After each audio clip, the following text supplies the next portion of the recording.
قال النبي صلى الله عليه وسلم ألا إن دماءكم وأموالكم وأعراضكم حرام عليكم كحرمة يومكم هذا في شهركم هذا في بلدكم هذا ألا وإن من أمر الجاهلية موضوع تحت قدمي او کما قال صلی اللہ علیہ وسلم۔ تمام تعریفیں اللہ کے جس نے ہمیں قرآن مجید جیسی کتاب عنایت فرمائے۔ درود و سلام ہو اللہ کے نبی صلی اللہ علیہ وسلم پر، آپ کے صحابہ کرام، تابعین اور تبع تابعین سے اللہ راضی۔ اللہ تعالیٰ ان سب کے خدمات قبول فرمائے اور انہیں جنت نصیب فرمائے، اور ہمیں بھی کچھ نیک اعمال کر کے جنت تک پہنچنے کی توفیق نصیب فرمائے۔ محترم حضرات، ابھی آپ کے سامنے سورہ آل عمران کی ایک آیت، مسلم شریف کے حدیث آپ کے سامنے رکھا۔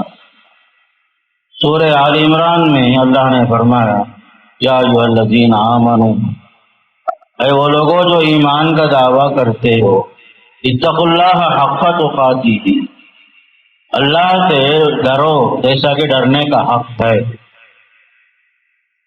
ولا تموتن الا وانتم مسلمون، تمہیں موت نہ آئے مگر اسلام کی حالت میں۔ اللہ کے نبی صلی اللہ علیہ وسلم نے زندگی میں ایک بار حج فرمایا، 4 عمرے فرمائے تھے۔ ایک ہی جو حج ہوا تھا اسی کا نام حجۃ الوداع بھی ہے۔ اللہ کے نبی علیہ السلام نے حجۃ الوداع میں بھی عرفہ کے میدان میں ایک اہم اور جامع خطبہ دیا تھا۔ اس خطبے میں آپ نے فرمایا لوگوں اچھی طرح جان لو، بے شک تمہارا مال، تمہارا خون، تمہاری عزت و آبرو سب محترم ہیں۔ تمہارا مال محترم ہے، تمہاری عزت محترم ہے، تمہارا خون محترم ہے، جیسا کہ آج کا دن محترم ہے۔ یہ مہینہ ذی الحجہ کا مہینہ ہے، یہ محترم ہے۔ مکہ مکرمہ جیسا محترم ہے، اسی طرح تمہارا خون، تمہاری عزت، تمہاری دولت سب محترم ہے۔ پھر آپ نے فرمایا سن لو اچھی طریقے سے کہ ہر چیز جو زمانے جاہلیت کے رسم و رواج میں سے ہے وہ سب کے سب آج کے ساتھ ختم کیے جا رہے ہیں۔ میں اپنے پیروں تلے روند رہا ہوں ہر وہ چیز جس کا تعلق شریعت سے نہیں ہے، لوگوں کے رسم سے، رواج سے، عادتوں سے، تقالید سے ہے، یہ سب کے سب کل عدم قرار دیے جاتے ہیں۔ میرے پاؤں کے نیچے میں اسے روند رہا ہوں فرمایا۔ پھر آپ نے اور ایک بات فرمائی، لوگوں اور ایک بات سن لو، ربا الجاہلیت موضوع، زمانے جاہلیت کا جو طریقہ تھا سودی لین دین کا، سودی لین دین کا، انٹرسٹ لینا دینا، وڈی لینا دینا، یہ سب جو ہیں حرام کر رہا ہوں آج کے دن۔ اور یہ بھی یاد رکھو وَأَنَّ أَوَّلَ رِبًا أَضَعُ مِن رِبَانَا، ربا امی العباس، اور ہمارے خاندان میں چچا عباس رضی اللہ عنہ کا جو سود کا لین دین کا جو دھندا ہے میں اسے کل عدم قرار دیتا ہوں۔ ہمارے چاچا اپنے گھر سے میں شروع کر رہا ہوں کہ ہمارے گھروں میں ہمارے چاچا کا جو دھندا تھا سود کا لین دین کا دھندا تھا، اور میں آج اعلان کر رہا ہوں کہ کسی کو جو ہے سود لینے کی ضرورت نہیں ہے ہمارے چاچا عباس ابن عبد المطلب کو، اس لیے کہ میں اپنے خاندان سے اس چیز کو ختم کر رہا ہوں جسے میں لوگوں کو سنانا چاہتا ہوں۔ فرمایا کہ ربا امی العباس، میرے چچا عباس کا جو سود ہے وہ کل عدم ہے، اسے دینے کی ضرورت نہیں ہے۔ اور ایک بات فرمایا وَإِنَّ دِمَاءَ الْجَاهِلِيَّةِ مَوْضُوعَةٌ، زمانے جاہلیت سے لوگ جو ہیں ایک دوسرے سے لڑائی ہوتے ہوتے جنگ چلتی تھی، ایک دوسرے کے خون کے پیاسے تھے، انتقام لیتے تھے۔ میں وہ جو سلسلہ تھا اسے ختم کر رہا ہوں، وہ بھی ہمارے خاندان کے خون سے۔ ابن ربیعہ کا جو خون ہے میں اسے کل عدم قرار دے رہا ہوں، جو ہمارے خاندان، ہمارے جانے پہچانے لوگوں میں سے لوگ جو ہیں نسل در نسل، نسل در نسل، قبیلہ قبیلہ، خاندان خاندان، ایک دوسرے کے پیچھے پڑ کر جان کے دشمن بنے ہوئے تھے۔ ہر قبیلہ دوسرے قبیلے کے جان کا دشمن تھا، انتقام کا جذبہ تھا، دوستیاں ختم تھے، رشتے ختم تھے، صرف انتقام کے لیے لوگ جو ہے ہمیشہ تیار رہتے تھے۔ وہ سسٹم تھا، میں اسے بھی ختم کر رہا ہوں، وہ بھی ہمارے خاندان سے۔ جس کا خون ہے اسے میں معاف کر رہا ہوں، آئندہ سے جو ہے ہمارے خاندان سے انتقام لینے کی بات نہیں ہوگی، چاہے مسئلہ جو ہے خون کا ہو، چاہے مسئلہ جو ہے مالی معاملے میں وڈی کا ہو، انٹرسٹ کا ہو، یہ بھی جو ہے حرام ہے۔ پھر آپ صلی اللہ علیہ وسلم نے فرمایا فاتقوا اللہ فی النساء۔ خطبہ حجۃ الوداع میں آپ نے اہم باتیں بھی بتائی، دیکھو عورتوں کے بارے میں اللہ سے ڈرو، فاتقوا اللہ فی النساء، عورتوں کے حقوق کی ادائیگی میں تم اللہ سے ڈرو فرمایا۔ فإنکم اخذتموہن بکلمۃ اللہ، تم نے اللہ کو ہوا کو حاضر اور ناظر گواہ بنا کر تم نے انہیں حاصل کیا ہے۔ واستحللتم فروجہن بکلمۃ اللہ، کلمہ لا الہ الا اللہ کی بنیاد پر نکاح کے ذریعے سے تم نے ان کی شرمگاہوں کو حلال بنایا ہے، تم ان کے ساتھ زیادتی نہیں کرنا۔ عورتوں کے بارے میں، ان کے حقوق کے بارے میں اللہ سے ڈرو، اللہ سے ڈرو، اس لیے کہ یہ عورتیں فرمایا فإنہن عوان عندکم، یہ جو عورتیں تمہارے گھروں میں ہیں، تمہاری بیویاں بن کر، قیدی بن کر ہیں تمہارے گھروں میں، غلاموں کی طرح ہیں تمہارے گھروں میں، ان کے ساتھ اچھا سلوک کرنا، ان کے ساتھ اچھا سلوک کرنا۔ پھر آپ نے فرمایا دیکھو ایک حق یہ بھی ہے کہ عورت جو ہے اس شخص کو تمہارے گھر میں آنے کی اجازت نہ دے جسے تم جو ناپسند کرتے ہو۔ تمہارے بیوی کے لیے تم پر یہ حق ہے، تمہارے بیوی پر تمہارا یہ حق ہے، ایسے آدمی کو تمہارے اپنے گھر میں آنے کی اجازت نہ دے، تمہارے بستر پر بیٹھنے کی اجازت نہ دے، جسے آپ ناپسند کرتے ہی اجازت نہیں دیتے۔ پھر آپ نے فرمایا وَلَكُمْ عَلَيْهِنَّ حَقٌ، لوگوں بحیثیت شوہر تمہارے اوپر یہ حق ہے، کسوتهن ورزقهن بالمعروف، انہیں کھلاؤ پلاؤ، لباس کا انتظام کرو، عرف کے مطابق، عادت کے مطابق، اپنے اپنی حیثیت کے مطابق۔ پھر آپ صلی اللہ علیہ وسلم نے فرمایا الصلاۃ وما ملکت ایمانکم، لوگوں دو چیزیں میں نصیحت کر رہا ہوں، نماز کی پابندی کرتے رہنا، نماز کی پابندی کرتے رہنا، دوسرا جو ہے اللہ کا حق کے بعد لوگوں کا حق، وما ملکت ایمانکم، تمہارے ماتحتوں کے ساتھ اچھا سلوک کرنا۔ ایک تو اللہ کا حق ہے، نماز کبھی ضائع نہیں کرنا، نماز کبھی نہیں چھوڑنا۔ پھر آپ نے دوسرا حق بتایا، تمہارے ماتحت، تمہارے پاس کام کرنے والے، تمہارے خادم، خدمت گزار، ان سب کا لحاظ رکھنا، سب کے ساتھ اچھا سلوک کرنا۔ آپ صلی اللہ علیہ وسلم نے اگرچہ کہ زندگی میں ایک ہی بار حج فرمایا، لیکن آپ نے جامع نصیحتیں فرمائی، ایسی نصیحتیں قیامت تک کے لیے امن کا گہوارہ بنانے کے لیے اس دنیا کو پرسکون دنیا قائم کرنے کے لیے آپ نے بہترین اصول اور طریقے آپ نے بتائے۔ سب سے پہلی چیز نوٹ کرو، تمہارا خون محترم ہے، ناجائز طور پر کسی کے اوپر حملہ نہیں کرنا، کسی کے جان کے پیچھے نہیں پڑنا، تمہارا مال محترم ہے، کسی کے مال کو ہڑپ کرنے کی کوشش نہیں کرنا، تمہارا مال محترم ہے، کسی کے مال پر ناجائز قبضہ کرنے کی کوشش نہیں کرنا، کسی کا حق دبانے کی کوشش نہیں کرنا، بھائی بہن کے حق کو مارنے کی کوشش نہیں کرنا، بیپاری جو ہے بیپاری کے مال کو ہڑپ کرنے کی کوشش نہیں کرنا۔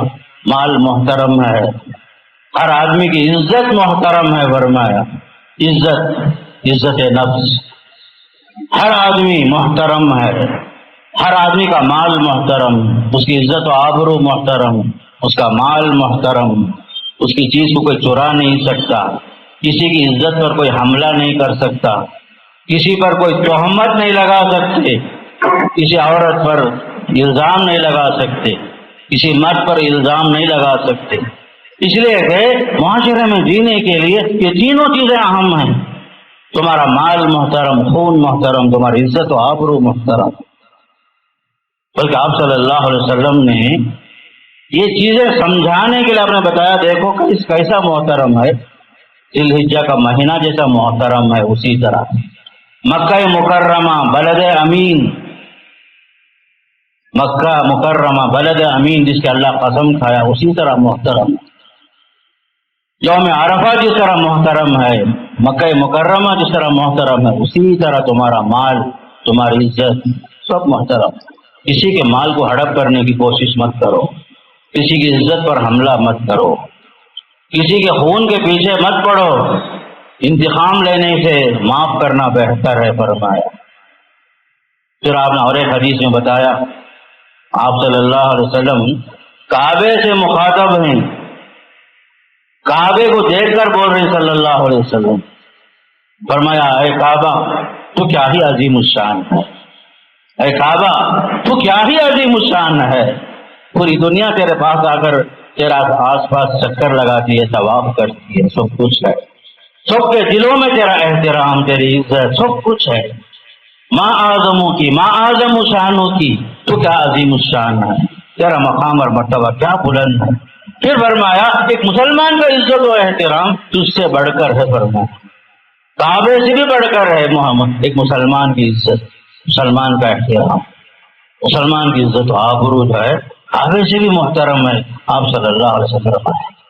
یہ چیز یاد رکھو، اسلام جو ہے کتنا پیارا مذہب ہے، لوگوں کی جان، مال، عزت، آبرو، ناجائز طریقے سے کسی چیز پر حملہ کرنا، کسی پر حملہ کرنا، کسی کے پیچھے پڑ جانا، تہمت لگانا، ان سب کو پسند نہیں کرتا بلکہ حرام قرار دیتا ہے۔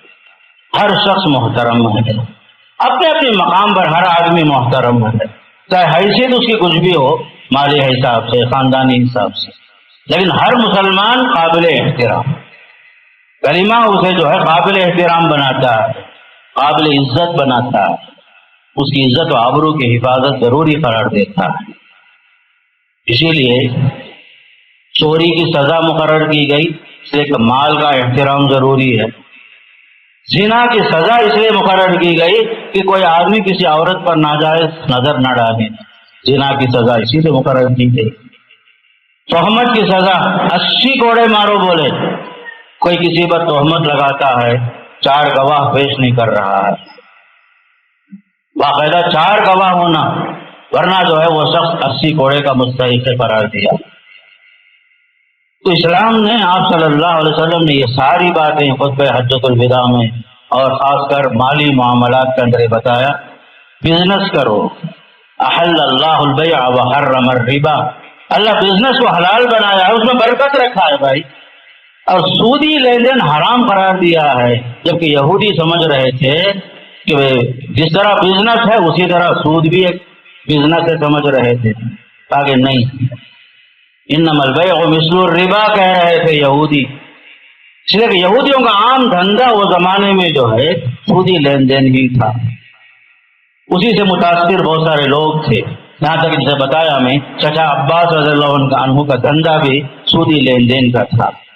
سن 8 ہجری میں مکہ فتح ہوا، آپ صلی اللہ علیہ وسلم نے تقریباً 10 ہجری میں حج فرمایا، اس وقت آپ صلی اللہ علیہ وسلم نے اسلام کی بنیادی باتیں آپ نے بتائی کہ سودی لین دین سے بچو، یہ سود جو ہے حرام چیز ہے، اپنے معاملات کو صاف رکھو، بزنس کرو یا نوکری کرو۔ نوکری بھی جو ہے اس زمانے میں انبیاء نے بھی نوکری کی ہے، بکریاں چرائے ہیں، بکریاں بھی چرائے انبیاء، بزنس بھی کیے، تجارت بھی کیے، ہاتھ میں ہنر بھی تھا ہمارے انبیاء کے پاس، اپنے ہاتھ میں ہنر تھا۔ کوئی جو ہے بڑائی کا کام کرتے تھے، کوئی لوہار تھے، لوہار بھی تھے، بڑائی کا کام کرتے تھے، اپنے ہاتھوں سے محنت کرتے تھے۔ داؤد علیہ السلام کی بڑی تعریف آئی حدیث میں، داؤد علیہ السلام کے اچھے بندے تھے، وقت کے نبی، وقت کے بادشاہ، اپنے ہاتھ کی کمائی سے کھاتے تھے۔ یہ سب جو ہیں اسلامی تعلیمات، خاص کر کے معاشرے کو ہر قسم کے سودی کاروبار سے، سودی لین دین سے بچانے کے لیے اسلام آیا۔ لوگ اس زمانے میں جس طرح آج کے زمانے میں سود میں ملوث ہیں، سودی کاروبار میں ملوث ہیں، وہ زمانہ ایسا بھی تھا، وہ زمانے میں بھی تھے لوگ، لیکن آپ صلی اللہ علیہ وسلم نے اس کو حرام قرار دے کر بتایا اس کے قریب مت جانا، بلکہ آپ نے ایک چھوٹی سی مثال دے کے بتایا کہ سودی کاروبار کی مثال ایسے ہے، اس کے گناہ کی آپ نے حیثیت بتائی۔ دیکھو کیا کوئی آدمی ایسا بھی ہے، ایسا بد نصیب اور بدبخت ایسا بھی ہے جو اپنی ماں کے ساتھ منہ کالا کرے؟ کوئی بھی آدمی برداشت نہیں کرے گا، سننا بھی برداشت نہیں کرے گا۔ آپ نے فرمایا سود اس سے بھی بدتر ہے، فرمایا ایک آدمی کا اپنے ماں سے منہ کالا کرنا، بدکاری کرنا، فرمایا اس سے بدتر ہے، خاص کر یہ سودی معاملات دیں گے۔ میں اس لیے بات ذرا بتا رہا ہوں کہ ہماری زندگی میں سود چاہتے ہوئے بھی آ گیا ہے، نہیں چاہتے ہوئے بھی آ گیا ہے، ہر معاملے میں لون لون لون۔ بینک میں جا کے دیکھو، لائن میں کھڑے رہتے لوگ، فائنانس کمپنی میں دیکھو، ہر آدمی برابر شریک رہتا، باقاعدہ اس کے لیے بھی، گواہ کے لیے بھی لوگ تیار رہتے دستخط ڈالنے کے واسطے۔ سود سے بچو، سودی کاروبار، سودی لین دین، چاہے ہمارا بزنس، ہمارا گھر چھوٹا ہی کیوں نہ ہو، لیکن سود اچھی چیز نہیں ہے، حرام چیز ہے۔ اور کبھی یاد رکھو حرام میں اللہ برکت نہیں رکھا ہے، اللہ نے حلال میں ہی برکت رکھا ہے۔ کم سے کم ہی معاملہ ہمارا آگے بڑھے، لیکن حرام کے ذریعے سے ترقی کرنا، بزنس بڑھانے کے نام سے، گھر بڑا کرنے کے نام سے، بچوں کو شادی کرنے کے نام سے آدمی جو ہے لون میں جا کے گرفتار ہوتا ہے۔ مارواڑیوں کے پاس فیس ہے، کئی مارواڑیاں کے پاس جو ہے مسلمانوں کے بانڈ پیپر ملیں گے، پترم ملیں گے۔ بچو خاص کر کے حرام سودی لین دین سے، سودی لین دین یہ سب جو ہیں، بلکہ بعض لوگ جو ہیں پیسہ رکھ لے کر بیٹھے رہتے ہیں، بزنس بھی نہیں کرتے، صاحب بولتے ہیں میرے پاس 5 لاکھ روپے ہے، 3 لاکھ روپے ہے، کوئی بھی لے کر جاؤ، ہر مہینہ مجھے 5,000 دو، 10,000 دو، چاہے تمہارا بزنس چلے یا نہ چلے۔ یہی تو حرام ہے، یہی تو سود ہے۔ بزنس میں فائدہ بھی ہوتا ہے، نقصان بھی ہوتا ہے، لیکن فکسڈ کر لینا مجھے نفع ہر حال میں چاہیے۔ بعض جگہوں کے اصطلاح میں لوگ اسے ملائی بولتے، مجھے ملائی چاہیے، وہ اگر میرا کیپٹل محفوظ رہے گا، ہر مہینہ مجھے جو ہے پیسے چاہیے۔ ایسے بھی لوگ ہوتے ہیں، حلال حرام کی تمیز بھی ختم ہو گئی۔ بعض حضرات جو ہیں بینک میں فکسڈ ڈپازٹ میں رقم رکھ کر کے اس میں سے فائدہ اٹھانا چاہتے ہیں۔ فکسڈ ڈپازٹ کیا ہے؟ وہ بھی سود ہی تو ہے۔ ہمارا جو معاملہ ہے بینکوں کے ساتھ مجبوری میں جائز ہے، ورنہ بینک جو قائم ہے سود پر قائم ہے۔ ہم لوگ انشورنس کو کیوں حرام قرار دیتے ہیں؟ انشورنس جو ہے پورا بنیاد سود پر قائم ہے، لیکن انشورنس والا جو ہے انٹرسٹ بولنے کے بجائے وہ باقاعدہ بونس کا نام دیتا ہے۔ حرام کا نام بدلنے سے وہ حلال نہیں ہو جاتا، حرام حرام ہی ہے، لیکن لائف انشورنس والا یا LIC والا جو ہے نفع کے نام سے کیا بولتا ہے؟ بونس بولتا ہے۔ بونس سب نہیں ہوتا، باقاعدہ جو ہے LIC والے لاکھوں کروڑوں میں لوگوں کو قرض دیتے ہیں، سود پر قرض دیتے ہیں، حکومتوں کو بھی قرض دیتے ہیں۔ بنیاد جو ہے سود پر قائم ہے، اسی لیے ایسے کاروبار کرنا۔ بعض لوگ بولتے مولوی صاحب رشتہ آیا ہے، بچہ جو ہے بینک میں بڑے عہدے پر ہے، حرام ہے۔ چاہے نوکری اس کی جو ہے 50,000 کی ہو، 60,000 کی ہو، معاملہ کون سا ہے؟ حساب لکھنے کا، وہ بھی حرام۔ یا اس میں ڈرائیور بن کر کام کر رہا ہے، اسسٹنٹ بن کے کام کر رہا ہے، یا اس میں گیٹ کیپر بنا ہوا ہے، تو سود جو ہے ہر لحاظ سے تعاون کرنا، جس طرح شراب کے معاملے میں حدیث میں آیا نا، شراب بنانے والا، نچوڑنے والا، شراب کا حساب و کتاب لکھنے والا، پہنچانے والا، ذریعہ بننے والا، وسیلہ بننے والا، گواہ بننے والا، سب جو ہیں یہاں سے وہاں تک حرام میں ملوث ہوتے۔ 1400 سال پہلے بولے صلی اللہ علیہ وسلم، یاتی علی الناس زمان، لوگوں پر ایک ایسا زمانہ آئے گا، لا یبالی المرء اخذ من الحلال ام من الحرام، آدمی پرواہ بھی نہیں کرے گا مال کہاں سے آیا، حرام سے آیا حلال سے آیا۔ یہاں تک کہ ہمارے ماں باپ کا بھی حال ایسا ہے، ہمارے والدین کا، بچے کہاں سے کماتے ہیں، کیسا کماتے ہیں، پوچھتا بھی نہیں کوئی بھی، بڑی اماؤنٹ آ رہی ہے، ہاں الحمدللہ، فوراً حج کے لیے تیار، عمرے کے لیے تیار، وہ کمائی کہاں سے آ رہی ہے وہ پوچھنا بھی نہیں چاہتے، بلکہ جو ہے اپنی ٹھاٹ پھاٹ کی زندگی، لائف آف اسٹائل کو چینج کرنا چاہتے ہیں بچوں کی حرام کمائی سے بھی، اس کے لیے بھی عمرہ کرنے تیار، بار بار عمرہ کرنے تیار، بار بار حج کرنے تیار۔ لوگوں یاد رکھو، حرام حرام ہی ہے، آپ کے حرام پیسے کی وجہ سے جو ہے آپ کی عبادتیں قبول نہیں ہوتی، چاہے آپ مکہ چلے جاؤ، بیت المقدس چلے جاؤ۔ اللہ کے نبی صلی اللہ علیہ وسلم 1400 سال پہلے بول کر چلے گئے، ربا الجاہلیت موضوع، جاہلیت کے زمانے میں جو سود کا سسٹم تھا، وڈی کا سسٹم تھا، کرنٹ وڈی بولتے، میٹر وڈی بولتے، کیا کیا نام آتے ہیں، گھر گھر آ کر کے وصول کرنے والا وصول کرتا، مرد نہیں ہوتے گھروں میں، آ کر کے کچے گالیاں دیتا ہے، باقاعدہ وصول کرنے والا۔ آپ لوگوں کو اندازہ ہوگا اس کا، لوگوں حرام سے بچو۔ خاص کر کے حدیث میں آتا ہے سب سے بڑی دولت کیا ہے معلوم ہے؟ سب سے بڑی دولت القناعۃ کنز لا یفنی، سب سے بڑی دولت پیسہ نہیں ہے میرے بھائی، جو اللہ دیا ہے اس پر خاموشی اختیار کر لینا، اس پر صبر کر لینا، مزید کے واسطے ہوس میں نہیں آنا، مزید کے واسطے حرام راستے کی طرف جانا نہیں۔ فرمایا سب سے بڑی دولت جو ہے قناعت ہے، کافی ہے، زندگی کے طریقے کو بدلنے کے لیے حرام کی طرف نہیں جانا۔ تو اللہ کے نبی صلی اللہ علیہ وسلم نے جو خطبہ دیا اس میں آپ نے ایک اہم بات بتائی، عزت و آبرو بہت محترم، جیسے شروع سے بتا رہا ہوں، اس میں اہم چیز خاص کر ہماری جو بچیاں ہیں، ہمارے جو بچے ہیں، ان کو اپنے کنٹرول میں رکھو، یہ بھی اس میں شامل ہے۔ ہمارے بچوں کی عزت ہماری عزت، ہمارے خاندان کی عزت۔ بچے جاتے ہیں پڑھنے، ٹھیک ہے، کب آتے ہیں اس پر نظر ہونا چاہیے۔ بعض اسکولوں میں، کالجوں میں، ٹیوشنوں کے نام سے رات 9 بجے تک، 10 بجے تک غائب رہنا بچے، یہ جو ہے مناسب نہیں ہے۔ جو حادثے ہوئے قریب میں، یہ سب حادثوں کے پیچھے وہ ٹیوشنوں کے بڑے چکر بھی تھے۔ صبح میں جانا بچے 8 بجے، شام 9 بجے تک جو ہے اسکولوں میں غائب رہنا، رات کے اندھیرے تک 9 بجے تک، کیا تعلیم ہے وہ؟ بڑی بڑی فیسیں لینا اسکولوں اور کالجوں میں ایک فیشن بن گیا، دھندا بن گیا۔ آج کے زمانے میں ایجوکیشن جو ہے خدمت خلق نہیں ہے، ایک بزنس ہے۔ بڑی فیس لینا، اس کے لائق بچوں کو خوب ٹائٹ کرنا، ٹیوشن کے نام سے، ایکسٹرا کلاس کے نام سے۔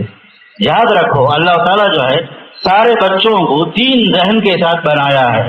بعض بچے ذہین ہوں گے، وہ ذہین ہی رہیں گے، دوسرا جو ہے مڈل کلاس ہوں گے، درمیانی ہوں گے، وہ درمیانی ذہن ہی کے ہوں گے، تیسرا بچہ جو لوئر ہوگا، خود ذہن ہی ہوگا، وہ اتنا ہی ہوگا۔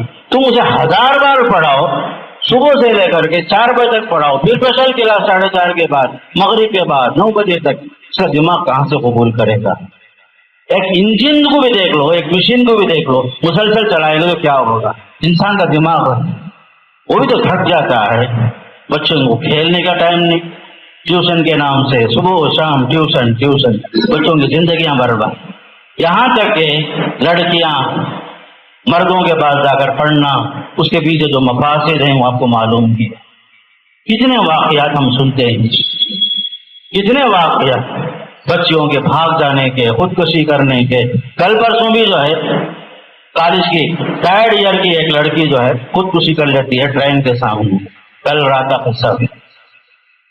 تو یہ جو تعلیم کا جو بوجھ بن گیا ہے اسکولوں کے اندر، بچوں کو خاص کر والدین کو سوچنا ہے ایسے اسکول میں تعلیم کی ضرورت ہے کیا؟ وہ زمانے میں ٹیوشن سینٹروں کا تصور بھی نہیں تھا.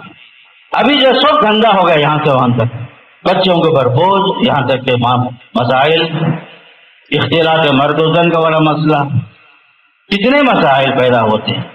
ہمارے بچوں کی عزت جو ہے ہماری عزت ہے، خاندان کی عزت ہے، اس پر نظر رکھنا ہمارا کام ہے.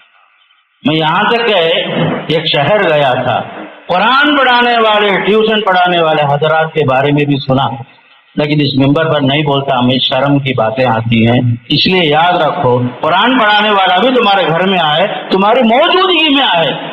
جہاں مرد موجود نہیں ہے وہاں جو ہے کوئی باہر سے کوئی غیر مرد نہ آئے تمہارے بچوں کو پڑھانے کے واسطے. میں سنا بہت سارے واقعات، یہ جگہ وہ سنانے کے لائق نہیں ہے. بچیوں کو، عورتوں کے ساتھ کیا کیا ظلم ہوا ہے. اس لیے ٹیوشن کے نام سے جو بربادیاں ہیں معاشرے کے اندر، یاد رکھو ہماری عزت اہم ہے، عصمت و عزت اہم ہے. اس لیے کہ ایک بار عزت جاتی ہے تو بار بار یہ عزت لوٹتی نہیں ہے، بدنامی ہمیشہ کے لیے ہو جاتی ہے. بچوں کو پڑھاؤ ضرور، لیکن نگرانی ہو، چاہے وہ قرآن پڑھاؤ چاہے اور کوئی سبجیکٹ پڑھاؤ، لیکن تمہاری نظروں میں ہو، تمہاری آنکھوں کے سامنے ہو. اس لیے کہ ہماری عزت محترم ہے.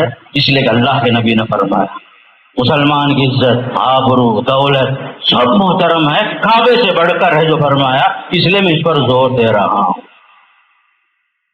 جہاں صرف پڑھانے والے جو ہے لڑکے ہی لڑکے ہوں، پڑھنے والے لڑکیاں ہی لڑکے ہوں، یہ مفاسد سے خالی نہیں ہوتا، مفاسد سے خالی نہیں ہوتا.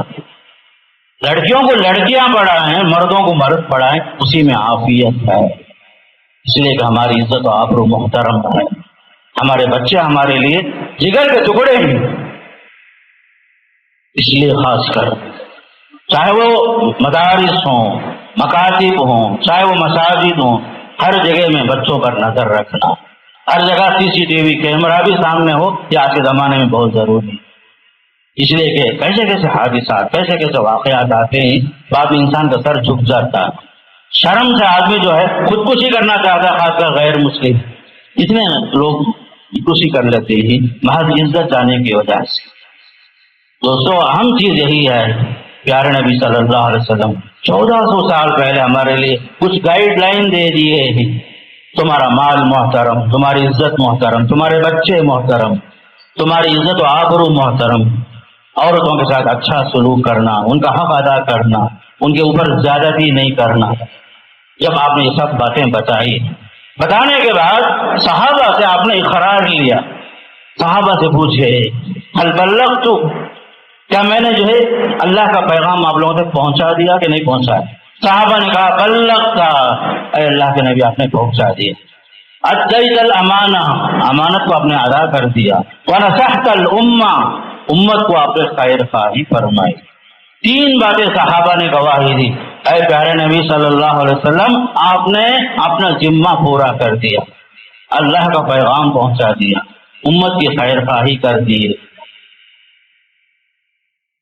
وترکتنا علی محجۃ بیضاء، آپ نے ہمیں ایسے سیدھے راستے پہ چھوڑا ہے، لیلھا کنہاریھا، اس کی راتیں دن کی طرح ہیں فرمایا.